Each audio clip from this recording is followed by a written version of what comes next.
go. Only way to go. Yo.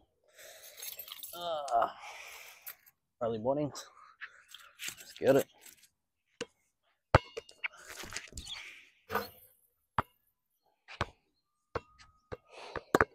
Let's do that.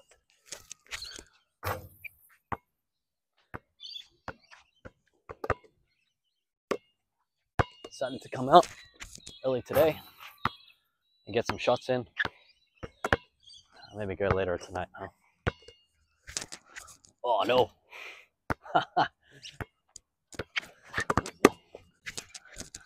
There we go. Easy.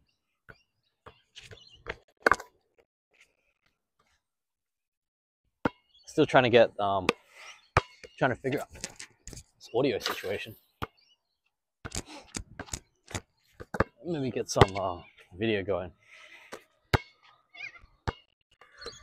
Oh. Hey, starting off good.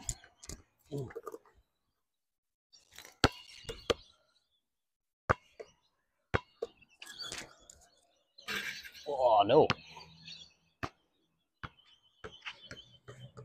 So today's been a pretty good day so far. Got up early, 3 a.m.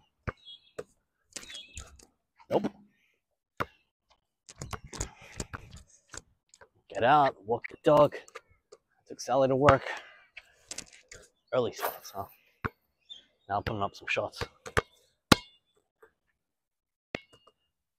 Never really was a morning person, but I think I might try to start getting up early now. You know, it's definitely a different experience. Watching the sunrise.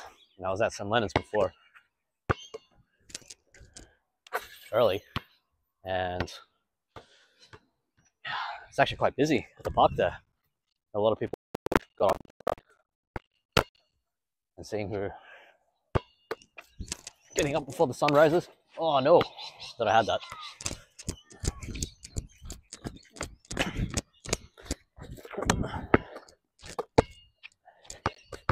Getting up before the sun rises, and you know, I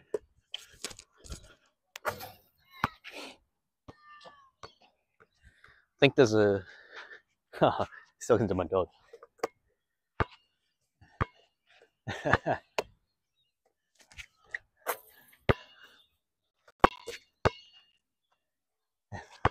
Getting up before the sun rises, it seems to be one of those things that's, I don't know, you just feel like you have a lot more time, more energy. I mean,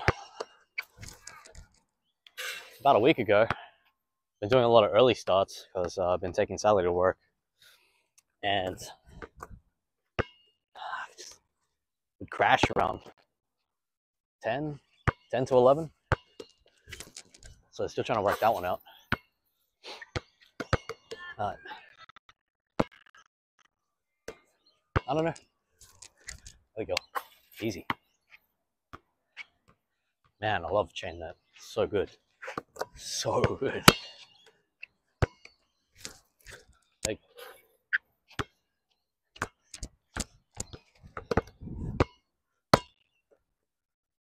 seem to be camping in the spot right here.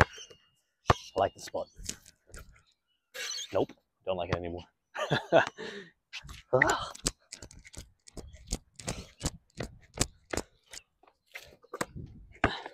Just stop checking the audio. Double checking to see that the video works. Does it work? Hey, easy.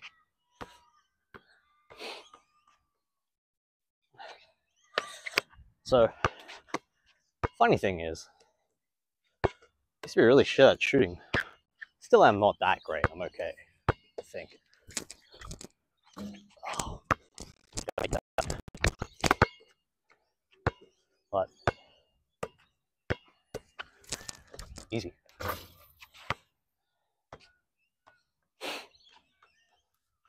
There was a period of time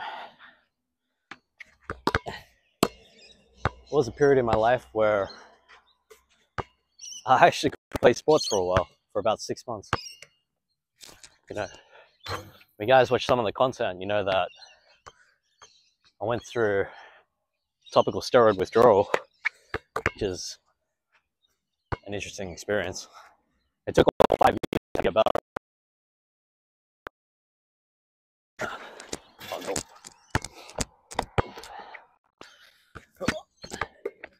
But yeah,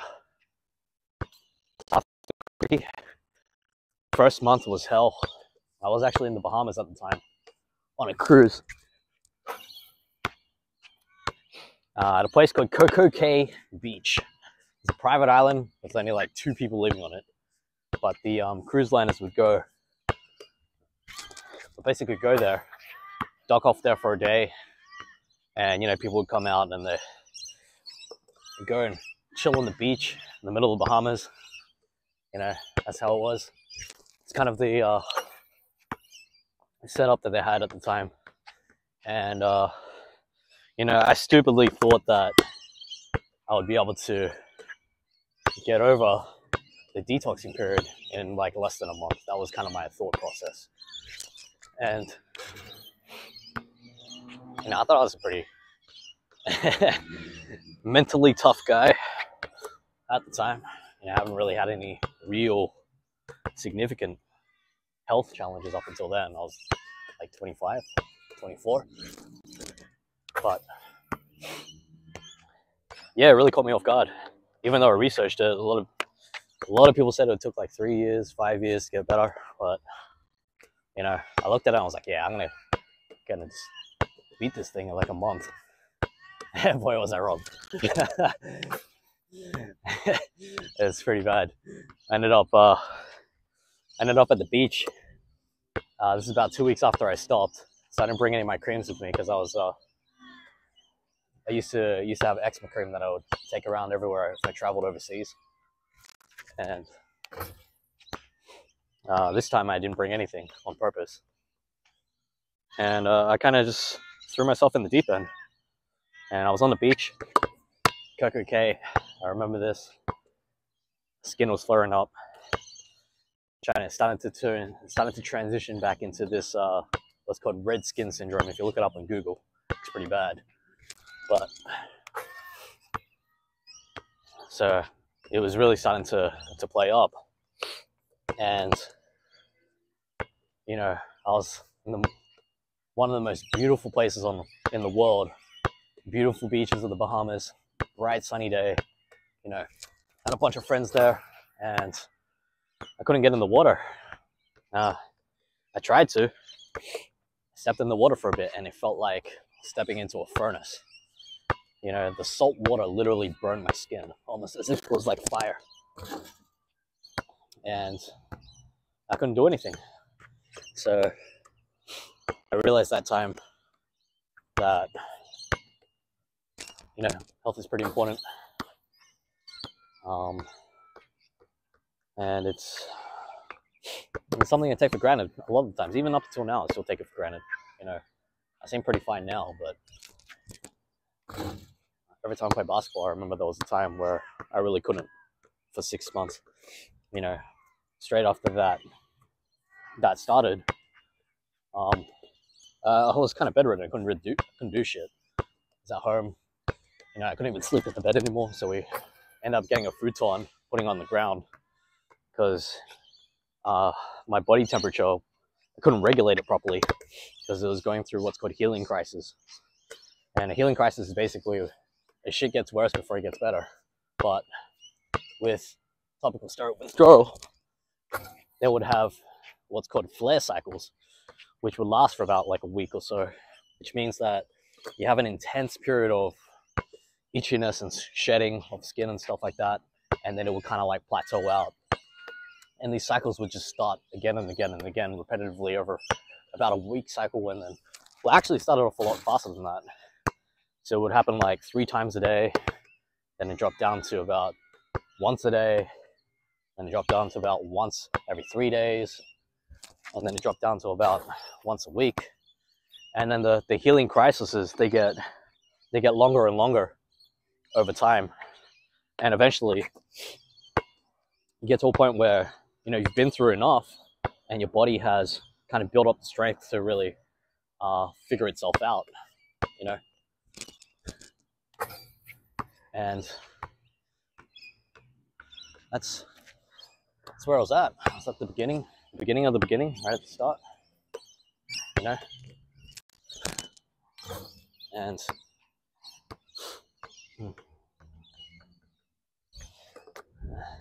at the beginning of the beginning, and it really was a tricky situation, you know. But yeah, so for the first 6 months, my skin went bright red, fire truck red all over. Couldn't do shit, and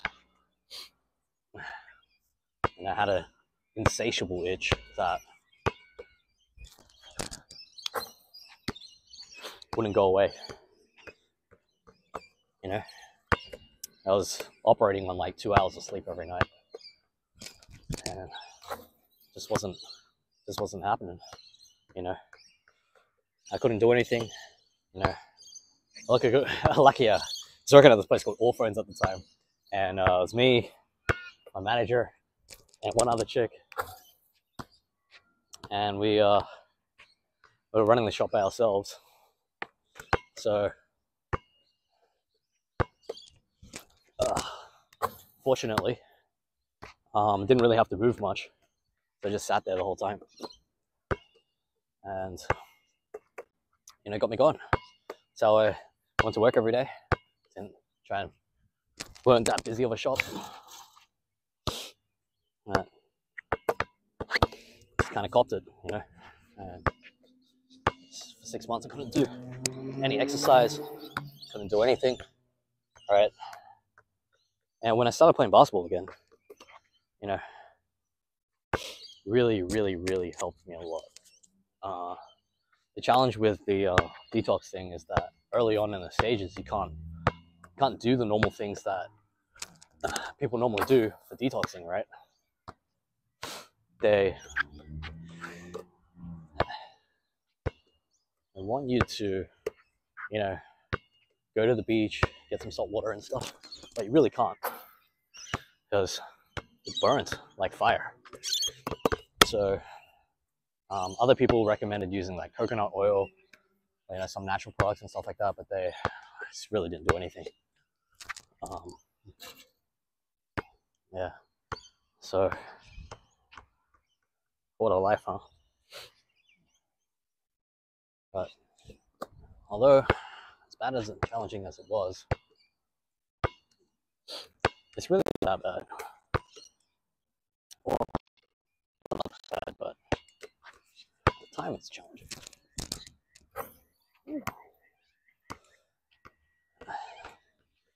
Quite challenging.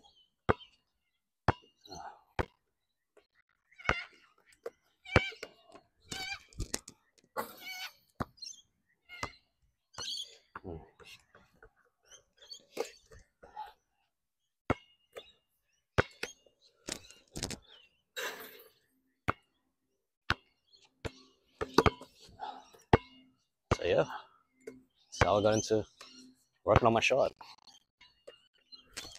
When I started playing again, you know, one of the things I would do would be spend hours and hours at the park, because I was just so happy that I could actually even move again, you know, not just move again, but like even go to the park, sweat properly. So my whole body was like retarded, couldn't even sweat properly anymore. And so when I started working on my shot, I played for 10 years. Before that, never worked on my shot. I don't know why. But now I started working on, I started doing the really, really close drill, you know. Doing this form shooting like this, right? Ugh. And I think I would stand there for like 2 hours just doing this. Aim for a swish every single time.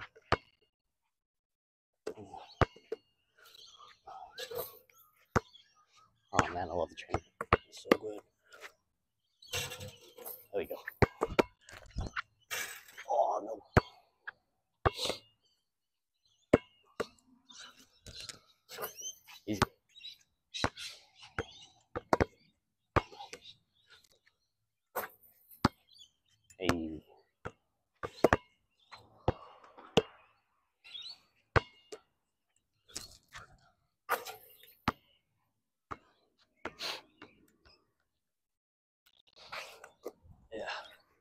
work on chain net for a while.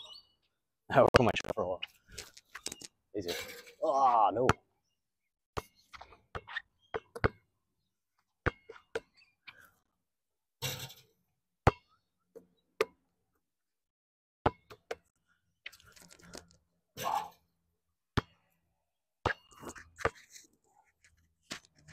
Yeah. So basically, what we do these, you got one hand, right? You want to get like a, you want to get your elbow right, shoulder width apart, and just go with the form, just like.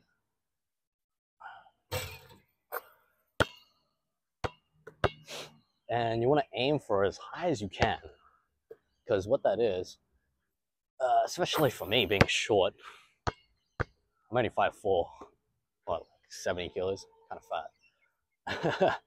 But yeah, you got to work the arc into your shot, because there's 6 foot, 7 footer guys, the guys that can really jump high, your arc needs to be higher than their reach. And you know, if you don't bake that in initially, if you don't bake the arc in properly, then your shot becomes quite ineffective. You can't pull up properly, can't, you know, you actually limit your ability to take any shots, because, you know, even if you can get a shot off, if your arc is too low, you're gonna get blocked anyway, because they can close out on you, they can jump really high. And the key is, you really want to be able to pull up as quick as you can with as high of an arc as possible, and as comfortably as possible, right? So the transition that I find that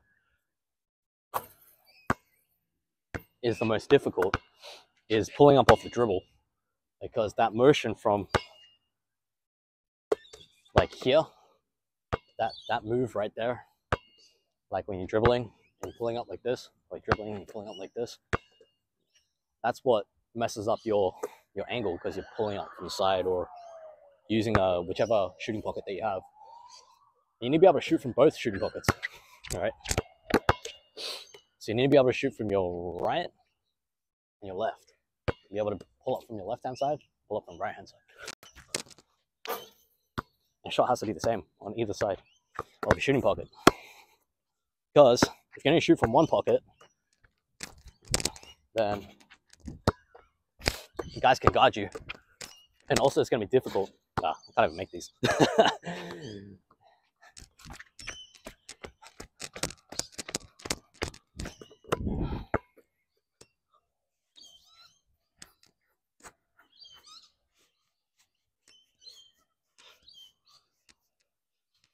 Yeah, so if you're going to pull up from one pocket, say for example, I'm going to pull up from the right, that means that the guy who's defending me, he can basically stick on my right-hand side, and I can't really get a shot off, because I can only shoot from the right-hand side. Whereas if I can shoot from the left, if I can pull up from the left and right, now I've got options, right? There you go. I've got options. And that's what it's all about, is just creating options, you know. The quicker you shot, the higher your angle, the more options you have. You know. So now, if you work on that left hand, right hand pull up, just that motion, like here, the pickup. That pickup is actually what you need to work on. It's what messes a shot up. Most people, they have a really good set shot, but when you get into like dribble motions, like that, your shot goes off, because you're not set anymore. You're pulling off into a jump.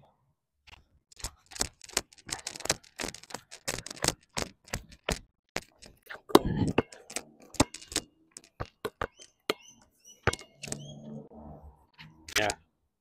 One of the things I see a lot from people at the park, even for myself, is that, you know, when you have a good set shot, people tend to do their dribble move, right? And then they return to they do a set shot. They do the dribble move and then a set shot. It's like 2 steps. But if you want to do a dribble pull-up, you can't have a set shot. Like, can't be like doing your dribbles. It's like, ha, ha, ha, and then going into a set shot like this. It becomes too predictable, right? The whole idea is to not be predictable. So you need to be able to pull up whenever. Gotta make that. If you're dribbling, well, what kind of the biggest challenge that stops that is obviously, you know, you got a lot of dribble moves. You know, you got this direction and the back, in and out. You pull up like this, pull up like this, or if you're doing the oh my god, nope. Anyway, you get a point. The point is, you know, work on that transition right here, like that. Because then when you do that, if you have a good set shot and you work on your form, from here, you should automatically be able to pull up into that, directly into that form. And you're shooting exactly the same every single time. It doesn't matter how your body's moving. You're moving like this, you're moving like that, you're fading, you know, it doesn't matter. Your form needs to be exactly the same at the top. Just that part. Hey.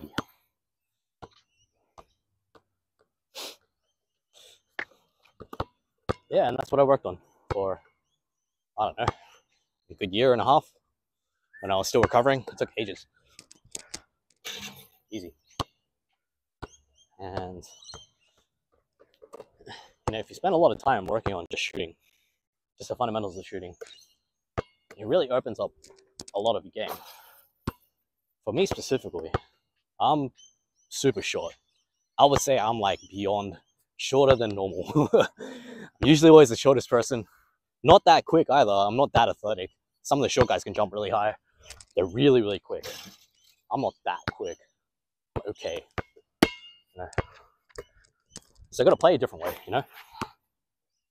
Gotta have a different style. And my style, you know, I like mid-range a lot because it's kind of my range. Working on three, my three's not that good. Oh.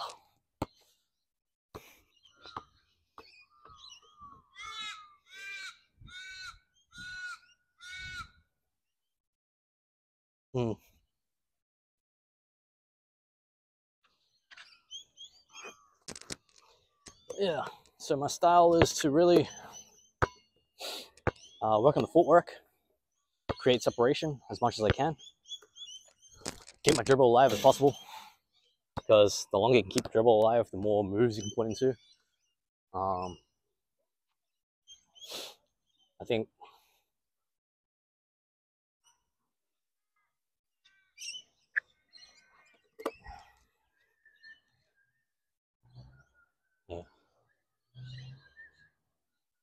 like another one of the biggest things that I see is that when people they do the step back, no, not the step back, they pick it up, and you pick up you try to like do a step back and you pick it up, now you're stuck, right? You're either forced to take a really tough shot if you didn't create enough separation.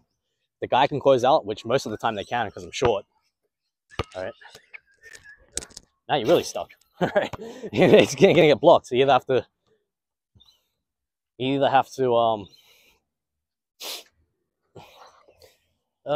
what is it? So if I try to like, give you an example. If I try to create separation like this, right, and I pick up the ball like that, the guy can probably close out on me because he's pretty tall. You know, if he's like a 7-footer, or if he's like 6'6", got long reach, he's got explosiveness, he's probably gonna block the shot that I have right here, like that. You can probably get that. You know, no amount of distance that I cover with my short legs, it's gonna really be able to get away from that, right? So what I kind of learned to do was to just keep the dribble alive, right? But still chuck in the hezzy where you normally would pick up the ball to shoot, right? So normally at the points, at all the spots where you would do a pull-up, that's where you want to do a hezzy. Because it kind of breaks down like this. Like, people have to know that you can shoot. If they respect your shot enough, then they will start to step up on you. They'll start to guard you. If they don't respect your shot, they will give you free shots to shoot, which you must actually take if you want people to respect your shot. So if someone leaves you open, you have to take the shot. You can't be like, nah, I'm gonna pass it up. If you're completely free, if they're not stepping up on you, they're giving you a lot of space, you have to take the shot. You just have to. You gotta make those. That's the first step. You can't make those open shots, you need to work on it and make those open shots. Because that's kind of like the first step, right? Being a super short guy, if I'm taking it to the rack every time, I'm getting blocked most of the time. Like 50-60% of possessions, I'm probably gonna get blocked, right? Remember, I don't jump high. I'm not that fast. Guys can just camp in a key. You know, the really tall guys can just camp in a key, block your shot. So you need to be able to shoot. If you can't shoot, then you need to practice on shooting, because that's going to open up a whole bunch of stuff, right? Oh, just like that. Can't shoot. Nope. But yeah. So once you can make a few shots, once you make a few open shots, people kind of start respecting your shot. Or if you have a rep where people know that you can shoot, then they will start to step up on you. And that's what you want. You want people to step up on you. You want people to step up on your shot. You don't actually want people to give you open shots. Or you kind of do want people to give you open shots if you can hit it pretty consistently. That's the first step. Number two, you want people to close out. And that's really the second step. The second step is when you get someone to close out, now they're playing reactively, right? Meaning, now I can control what they do. Because all I need to do is dribble in a way that creates enough separation so that they have to close out. Because if they don't close out, they don't want to take that shot, right? Because if I create a little bit of separation and they don't jump for it, they don't close out, they don't, you know, do whatever. Like if I go like this, right? And I got enough room to actually pull up without them closing out, they're kind of like slow, then I have to make that, right? Unlike that. But I have to make that. I have to take those shots because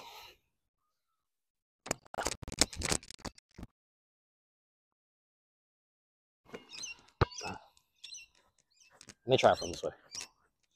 So say for example, I'm dribbling, dual move, oh, pull up. Nope. Let's try it again. There you go.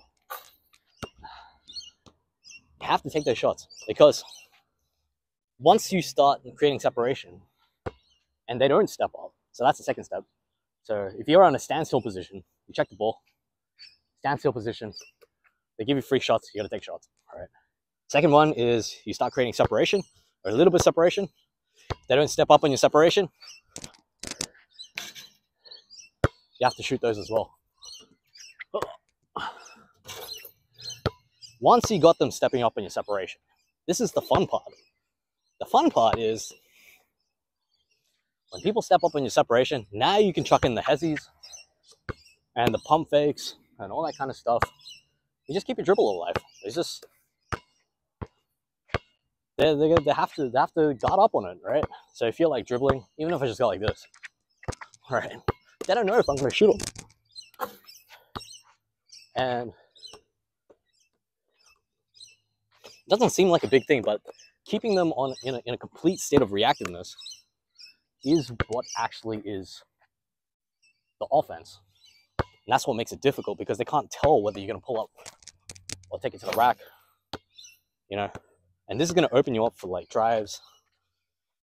It's going to open the lanes. They're, you know, it's tricky. I mean, that's what you got to do. All right. So then if you do that, then that's when the dribble pull-ups are coming in. Because you're dribbling, you got the pull-up. You know, they can't tell if you can drive or not. There you go. While you're backing down, da, da, da. Hey.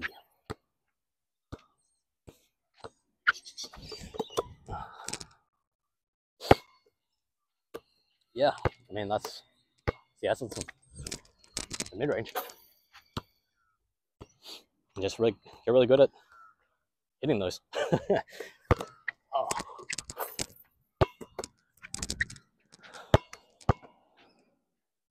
So that's it. That's all I got.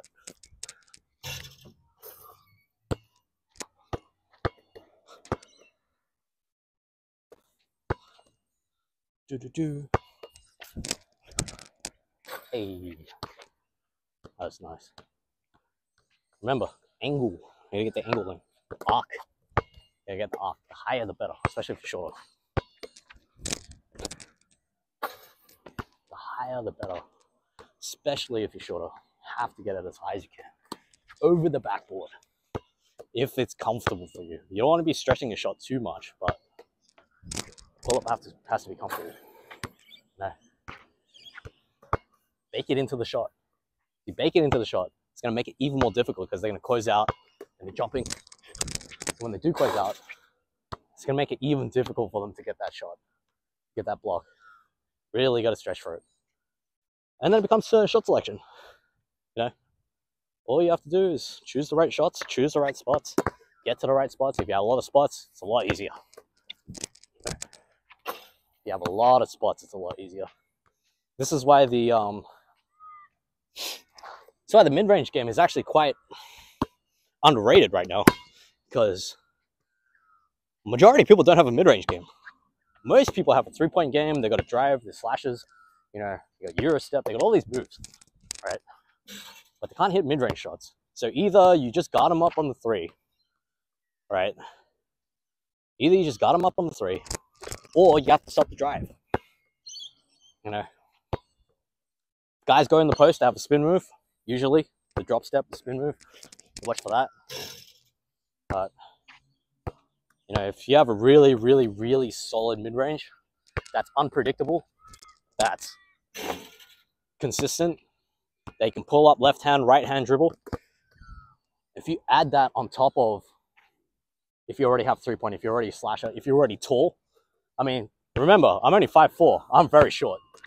You know, if I had a lot more height, maybe I'll be doing the other stuff as well, right? But this is basically how I had to evolve my game, evolve the way that I play, because it's the most effective for me, you know?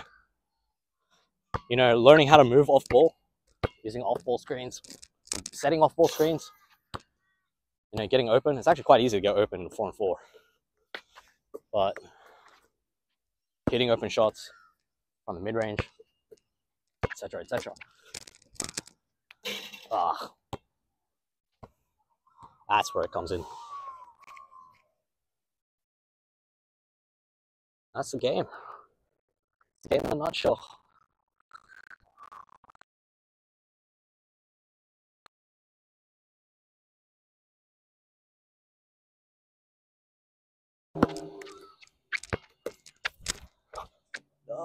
Oh no. Gotta work on these threes. There you go. Hey. That one felt weird.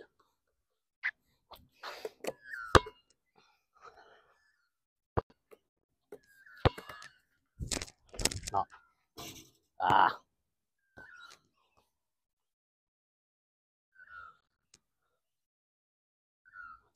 Anyway, good run. Got some pretty good shots in.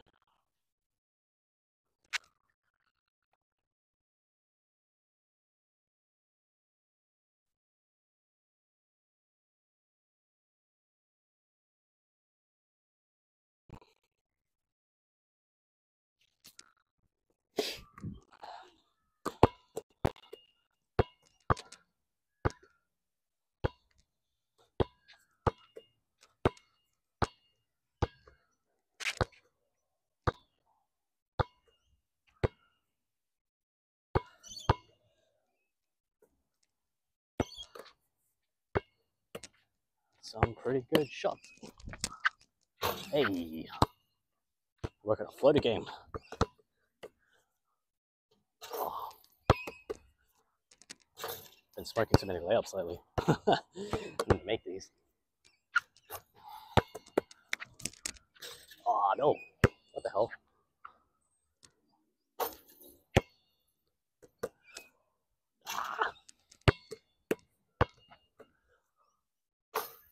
Hey. Something I wondered is like, you assume that when you're shooting, you use your sight, right? You're visually seeing the ball go in. But for some reason, I feel like it's the sound that actually like creates the accuracy. For me anyway, I'm like drawn to the sound of the swish. You know? Especially on a chain net. I shoot better on a chain net, I think, than one of those like nylon ones. Because I don't know, it just sounds better on a chain net. It sounds really good. Money. That's what it sounds like. Hey. I don't know, maybe it's just a subconscious thing. But, that's it. See, that shot needs to go higher. This angle right here definitely needs to go higher, like that. See? There we go. When you're working on a high angle from here, it's really gonna bake that into your shot. When you're shooting the pull-ups from way out in the mid-range, and the 3, you know, and you wanna, at this spot right here, you really wanna go for swishes. Like if it hits the side of the rim, it kind of just like grazes in. Nah. Really have to go for swishes. Hey. And if you aim for a swish every single time, what it does is it trains your brain to go for a swish every time you shoot. And that's what this whole, I realize this whole drill right here is really just for that. You're literally not really training a form per se, but you're training a brain on scoring, right? Training your brain to score via shooting specifically. And I think the visual component, along with the kinesthetic, along with the sound, oh, got that one. That's what you're really training, you know? There's a saying that says, you know, I'm not afraid of the 10,000 strikes that you know that you practice only once. I'm afraid of the one strike that you practice 10,000 times. Meaning, I'm not afraid of the guy who knows 10,000 different moves, right? 10,000 different dribbling moves, different step backs, different pull-ups, all that kind of stuff. I'm not afraid of that guy who knows all that stuff, but has only practiced it one time, each of them, right? I'm afraid of the guy that knows only one shot, this one, but practiced it 10,000 times. That guy has a much better ability to then do more of the advanced stuff, because really all the advanced stuff is built on the fundamentals, you know, all the fancy moves, all that stuff, all the different shot styles, threes, pull-ups, etc., etc., etc., fade away, step back. It's all built off the same thing. Your fundamental needs to be good. If you can't hit those open shots, and people don't respect that you can hit open shots, they're not going to guard up on you, you know? And not only that, you're blowing good field goal percentage, you know? At the highest level, this game is all about choosing the right shots, having a high shot selection, having a high field goal percentage. And the only way to do that is to make open shots. You can't make open shots, you're missing all the freebies, right? It's like missing free throws. These are the ones that are going to open up your game. And they're a little bit more important because if people know that you can shoot, people people respect your shot, again, they're going to step up on you. And now they're going to be playing reactively. And rather you playing reactively to their defense is going to be reacting to your offense. And that's how you want to have it, because it ultimately gives you more control over what you want to do, how you're going to go, you know, where you're going to take things, how you're going to dribble. And then it's about understanding footwork, understanding the different angles of the game. You know, Kobe Bryant talks about angles. Can't be the most athletic person. Obviously not going to be the oldest, you're not going to be the youngest forever. There's always going to be a new generation that comes after you. It's going to be faster, more athletic, taller, more skilled. So really have to develop something that has more longevity, you know. And shooting, not like that, but shooting has a lot of longevity. Someone who can hit open shots, who can get free, who has a quick pull-up, high angle, doesn't get blocked, chooses the right spots, can get open and choose the right spots and make those shots. That dude is deadly, man. If you really think about Steph's game, Steph Curry, that's his game. You know, he just extended it to the three-point line and way beyond range, because he can hit shots at wherever. He trained himself to the point where hitting these shots really is easy. And I don't know. It's my tips for today, I guess.